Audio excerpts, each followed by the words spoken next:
चलिए, तो good evening सभी साथियों को। और इतिहास की क्लास में हम आगे बढ़ रहे थे। कल हमने एक तो 1757 से 1857 की घटनाएं पढ़ ली थी, और दूसरा 1857 से 1947 तक की जो घटनाएं घटित हुई थी वो सब हमने पढ़ने का प्रयास किया था। और उनको जब आप रिवीजन करोगे तब ये याद होंगी, ठीक है। अब इसमें अभी हम इनके बारे में जब आगे पढ़ेंगे तो और अच्छे से आपको याद हो जाएंगी।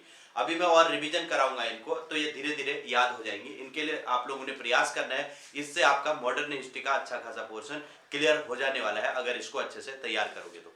अब इसमें देखिए, यहां पर हमारे पास दो इंपॉर्टेंट चीजें हैं। दो कौन कौन सी है? एक तो यहाँ पर जो भारतीय समाज सुधारक आंदोलन कहते हैं, भारत में जो समाज सुधार के लिए जो आंदोलन चला उसकी हम यहाँ पर पहले बात करते हैं। और फिर 1857 की क्रांति आती है। और तीसरी चीज हमारे पास कांग्रेस के अधिवेशन। तो अब आप लोग हेडिंग लिखेंगे भारतीय समाज सुधारक, भारतीय समाज सुधारक लिखेंगे, समाज सुधारक। इसे भारत में समाज सुधारक आंदोलन भी कहा जाता है। तो लिख लेना भारतीय समाज सुधारक। और इनके बारे में पढ़ते हैं कौन कौन भारत के प्रमुख समाज सुधारक थे। और इसमें सबसे पहला जो नाम आता है वो नाम है राजा राम मोहन राय का। तो हेडिंग लिखेंगे राजा राम मोहन राय, ठीक है। तो हेडिंग लिखेंगे इसमें भारतीय समाज सुधारक में राजा राम मोहन राय। राजा राम मोहन राय को आप लोगों ने सबने, जब लॉर्ड विलियम बेंटिक की हम बात कर रहे थे वहां पर हमने इनके बारे में कहा भी था कि इन्होंने जो है सती प्रथा के अंत करने में अपना योगदान दिया था। लेकिन इनके कुछ और भी बहुत इंपॉर्टेंट बातें आती हैं। इसमें सबसे पहली बात, इन्होंने 1828 में 1828 में ब्रह्म समाज की स्थापना, ठीक है, ब्रह्म समाज की स्थापना कोलकाता में की थी। कहां पर की? ब्रह्म समाज की स्थापना कोलकाता में की थी। तो इसके लिए ये जाने जाते हैं, कोलकाता में की। ये बहुत इंपॉर्टेंट है कि ब्रह्म समाज की स्थापना कब हुई और किसने की। और इसके अलावा इन्होंने सती प्रथा हो गया, बहुविवाह हो गया, जातिवाद हो गया। इन्होंने देखो, इन्होंने सती प्रथा, बहुविवाह, बहुत सारे विवाह, मतलब बहुविवाह, जाति प्रथा और अस्पृश्यता आदि का विरोध किया, ठीक है, विरोध किया। और 1929 में 1929 में 1929 में इन्होंने विलियम बेंटिक के साथ मिलकर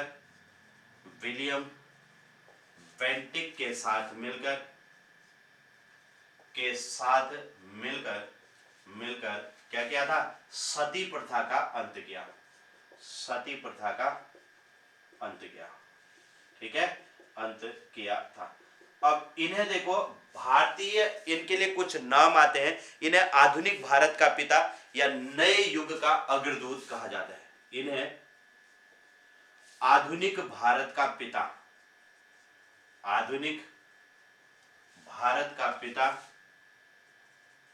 और नए युग का अग्रदूत,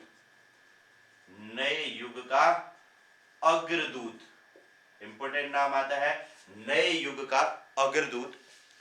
और आधुनिक भारत का पिता और नए युग का अग्रदूत, पुनर्जागरण का सुबह का तारा, पुनर्जागरण का सुबह का तारा कहा जाता है। ये इनके नाम है, कहा जाता है, ठीक है। इंपोर्टेंट नाम होते हैं, पूछा जाता है इनसे। इन्होंने कुछ रचनाएं की है, इनकी रचनाओं को भी याद रखेंगे। इनके जो रचना है प्रीसेट्स ऑफ जीसस, ठीक है, इनकी रचना का नाम याद रखेंगे, रचना प्रीसेट्स ऑफ जीसस, ये हो गया। और इनका एक समाचार पत्र है, संवाद संवाद कौमुदी बहुत इंपॉर्टेंट है, इनमें से क्वेश्चन पूछे जाते हैं, इनको आप लोग ध्यान रखेंगे। संवाद कौमुदी जो समाचार पत्र है ये किसने लिखा, और इन्होंने 1814 में आत्मीय सभा की भी स्थापना की। इसके बाद लिख लेंगे 1814 में आत्मीय सभा की स्थापना की, आत्मीय सभा की स्थापना की। क्लियर हो गया? तो इतनी बातें इनके बारे में याद रखेंगे। और इन्हें जो है अकबर सेकंड ने, जब हमने उत्तर मुगल काल पढ़ा था वहां पर कहा भी था मैंने कि अकबर सेकंड ने इन्हें राजा की उपाधि दी थी। तो ये याद रखेंगे, अकबर सेकंड ने, मैंने कहानी भी बताई थी, अकबर सेकंड ने इन्हें राजा की उपाधि दी, राजा की उपाधि दी। मैंने बताया था कि अकबर सेकंड की पेंशन रोक दी थी अंग्रेजों ने, और उसकी पेंशन दिलाने के लिए ये ब्रिस्बेन लंदन गए थे, और वहीं इनकी 1833 में मृत्यु हो गई थी। तो मृत्यु लिख लेना, मृत्यु 1833 में ब्रिस्बेन लंदन में हुई थी, ब्रिस्बेन लंदन में इनकी मृत्यु हुई। ठीक है, ब्रिस्बेन लंदन में 1833 में इनकी मृत्यु हो गई थी। तो इतनी बातें इनके बारे में याद रखेंगे, बहुत इंपॉर्टेंट है, इनके क्वेश्चन बनते हैं, यहां से पूछे जाते हैं। लिखे जल्दी से, अगली हेडिंग लिखेंगे देवेंद्रनाथ टैगोर। देवेंद्रनाथ टैगोर। अब देखो इनके बारे में थोड़ा सा समझना, जब इनकी राजा राम मोहन राय की मृत्यु होगी और इन्होंने ब्रह्म समाज को चलाया था, तो ब्रह्म समाज को आगे चलाने की जिम्मेदारी फिर इनके ऊपर आई, देवेंद्रनाथ टैगोर की, और इन्होंने केशव चंद्र सेन को ब्रह्म समाज का आचार्य नियुक्त कर दिया। किसको? केशव चंद्र सेन को ब्रह्म समाज का मुख्य आचार्य नियुक्त किया। और देवेंद्रनाथ ने एक तत्व रंजनी सभा की स्थापना की। तो इसके लिए यह बहुत इंपॉर्टेंट क्वेश्चन बनता है कि देवेंद्रनाथ टैगोर ने तत्व रंजनी सभा की स्थापना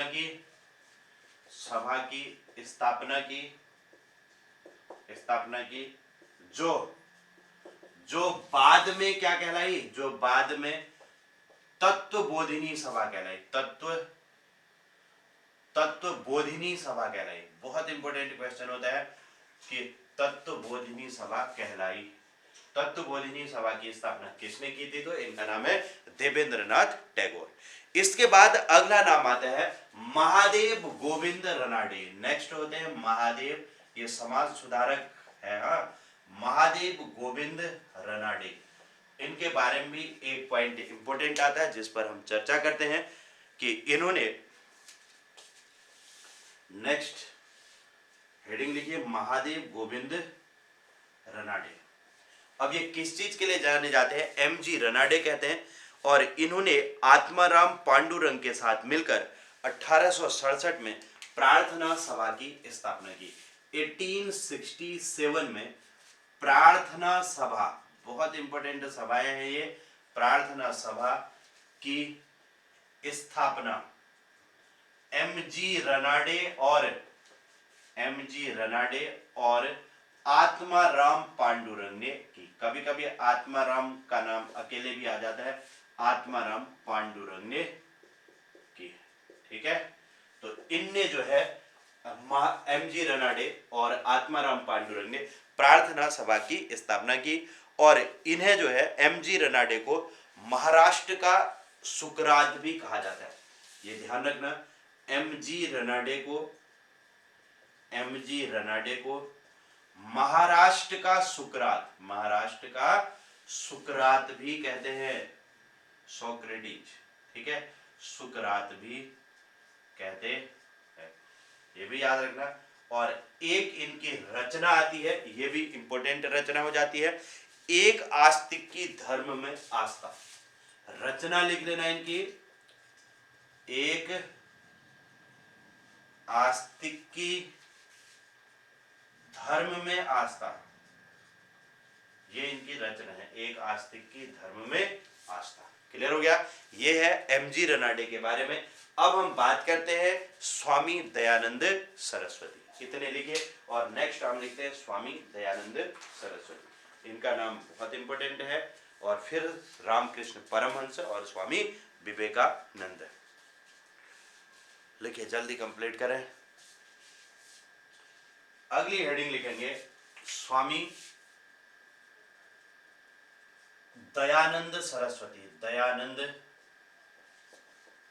सरस्वती। अगली हेडिंग लिखिए स्वामी दयानंद सरस्वती। अब इनके बारे में कुछ इंपॉर्टेंट बातें हैं जिनको आपने समझना है। सबसे पहला तो इनके बचपन का नाम था मूल शंकर। मूल शंकर इनके बचपन का नाम, ठीक है। एक चीज तो ये होगी। दूसरा, इनके गुरु कौन थे पूछा जाता है। गुरु का नाम गुरु स्वामी विरजानंद। स्वामी विरजानंद इनके गुरु का नाम था। तीसरी बात, इन्होंने आर्य समाज की स्थापना 1875 में 1875 में मुंबई में की। कहां पर की? मुंबई में। 1875 में आर्य समाज की स्थापना की। इनका नारा क्या था? वेदों की ओर लौटो। वेदों की ओर लौटो, ये इनका नारा था, लौटो। और इनका आंदोलन क्या कहलाता है? आंदोलन चलाया इन्होंने शुद्धि आंदोलन। शुद्धि आंदोलन इन्होंने चलाया था, ठीक है। शुद्धि आंदोलन मतलब जो मुस्लिम जो है, मुस्लिम बन गए थे कई हिंदू उस टाइम पर मध्यकालीन भारत में, तो उनको जो है दोबारा वापस लाने के लिए, इन्होंने हिंदू धर्म में लाने के लिए शुद्धि आंदोलन इनके द्वारा चलाया गया था। क्लियर हो गया? इनके अनुयायी एक तो लाला हंसराय थे और दूसरे स्वामी श्रद्धानंद थे। इनके अनुयायी, देखो इसको ऐसे बना लेना, अनुयायी बहुत इंपॉर्टेंट होता है ये। यहां से क्वेश्चन अक्सर एग्जामों में दिखता है। एक तो थे स्वामी श्रद्धानंद और दूसरे इनका नाम था लाला हंसराज, ठीक है। दूसरे कौन थे? लाला हंसराज। ये इनके अनुयायी थे। अब जो लाला हंसराज थे, इन्होंने 1886 में 1886 में डीएवी की स्थापना दयानंद एंग्लो वैदिक कहते हैं ना, की स्थापना लाहौर में की थी। इन्होंने कहां पर की? डीएवी की स्थापना लाहौर में की। दयानंद एंग्लो वैदिक कहते हैं, स्कूल होते हैं ये, लाहौर में की, ठीक, लाहौर में की। जबकि जो स्वामी श्रद्धानंद थे, इन्होंने 1901 में हरिद्वार में गुरुकुल कांगड़ी की स्थापना की। 1901 में गुरुकुल कांगड़ी की स्थापना हरिद्वार में की। तो ये दोनों के बारे में याद रखना है।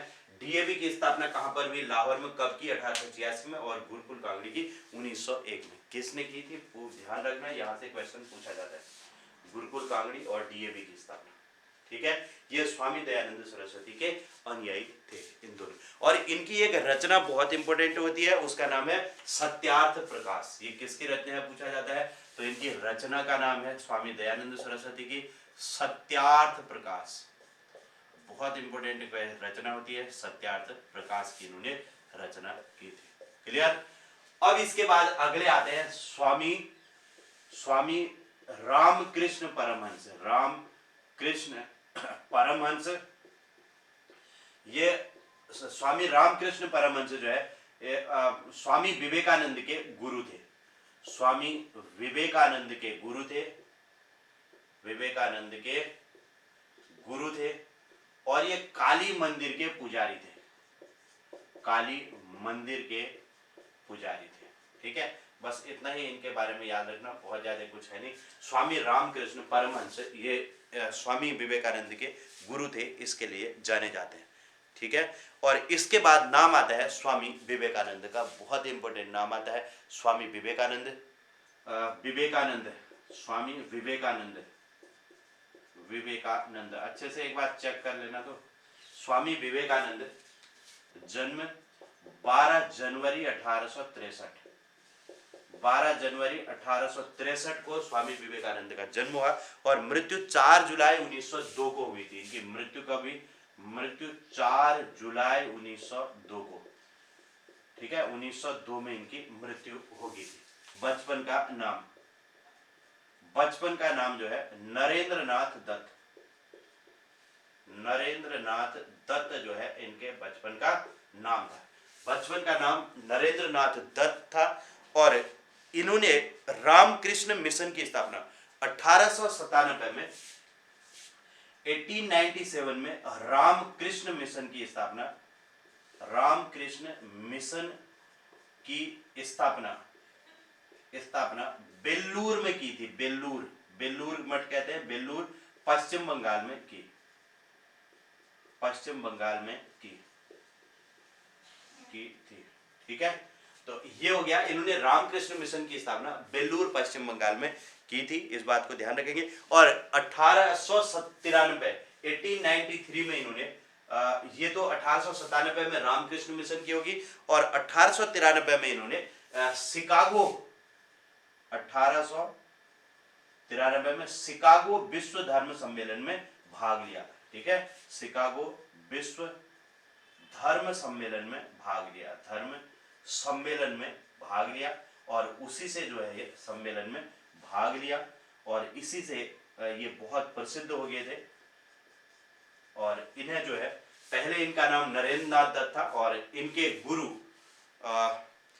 खेतड़ी थे, उन्होंने इनको वहां जाते समय इनको विवेकानंद नाम दिया था। क्लियर हो गया? Theosophical society, theosophical society, society. और सबसे पहले इसकी स्थापना किसने की? तो 1875 में इसकी स्थापना हुई थी। स्थापना 1875 में मैडम ब्लावत्स्की और कर्नल ओलकार प्लस कर्नल ओलकार ने इसकी स्थापना की थी, ठीक है। कर्नल ओलकार ने इसकी स्थापना की थी और ये कहां पर की स्थापना? ओलकार ने न्यूयॉर्क में, लिख लेना, हाँ, न्यूयॉर्क में इसकी स्थापना, इन्होंने इसकी स्थापना न्यूयॉर्क में की थी। क्लियर हो गया? अब इसके बाद देखो 1882 में 1882 में मद्रास के अड्यार में, मद्रास के अड्यार में इसका मुख्यालय बना, अड्यार में मुख्यालय बनाया गया। भारत में मतलब इसका मुख्यालय कब बना? मुख्यालय बना, ठीक। भारत में 1882 में इसका मुख्यालय बना और 1888 में 1888 में एनी बेसेंट इसकी सदस्य बनी। ये इंपॉर्टेंट है, यहां पर आ जाता है। एनी बेसेंट इसकी सदस्य बनी, किसकी? थियोसोफिकल सोसाइटी की सदस्य बनी, ठीक है। इसके सदस्य कब बनी? तो 1888 में। और फिर उसके बाद 1907 में एनी बेसेंट अध्यक्ष बन गई थी। तो इसको आप लोग यहां पर ध्यान रखेंगे, अध्यक्ष। एनी बेसेंट थियोसोफिकल सोसाइटी के अध्यक्ष कब बनी? तो 1907 में। क्लियर? और इसकी स्थापना किसने की ये भी पूछा जाता है। मैडम ब्लावत्स्की और कर्नल ओलकार ने कहां पर की थी? न्यूयॉर्क में। ऐसे ही एक चीज और ध्यान रख लेना, साइंटिफिक सोसाइटी, ये तो थियोसोफिकल सोसाइटी थी, एक साइंटिफिक, कल ही मैंने इसके बारे में आपको बताया था, साइंटिफिक सोसाइटी, साइंटिफिक सोसाइटी की सोसाइटी, इसके बारे में मैंने बताया था कि 1864 में सर सैयद अहमद खान ने की थी। किसने की थी? सर सैयद अहमद खान ने इसकी स्थापना की, ठीक है। साइंटिफिक सोसाइटी कहते हैं या इसे विज्ञान समाज भी कहते हैं। और इन्होंने 1875 में किसने? सर सैयद अहमद खान ने की और 1875 में, ये भी बहुत इंपॉर्टेंट होता है, 1875 में अहमद खान ने सर सैयद अहमद खान ने ये जो इसे हम मुस्लिम एंग्लो ओरिएंटल कॉलेज कहते हैं ना, अलीगढ़ वाला, अलीगढ़ मुस्लिम, अलीगढ़ AMU जिसे कहते हैं, अलीगढ़ मुस्लिम ओरिएंटल कॉलेज की, बहुत इंपॉर्टेंट है, ओरिएंटल कॉलेज की स्थापना की, ठीक है। कॉलेज की स्थापना की, कॉलेज की स्थापना की। अलीगढ़ मुस्लिम ओरिएंटल कॉलेज की स्थापना सर सैयद अहमद खान ने की थी। और देखो 1875 में थियोसॉफिकल सोसाइटी की स्थापना भी हुई है और एएमयू की स्थापना भी हुई है। और एक पत्रिका है राजभक्त मुसलमान पत्रिका, ये क्वेश्चन भी कई बार पूछा गया है कि राजभक्त मुसलमान पत्रिका, मुसलमान पत्रिका पत्रिका ये किसने चलाई? तो सर सैयद अहमद खान की है, सर सैयद अहमद खान की है, अहमद खान की है। राजभक्त मुसलमान पत्रिका को किसने लिखा? तो सर सैयद अहमद खान की पत्रिका है। क्लियर हो गया? तो ये कुछ फैक्ट थे इनके बारे में जो कि समाज सुधार से संबंधित थे, तो इनको आप लोग याद रखेंगे। क्लियर?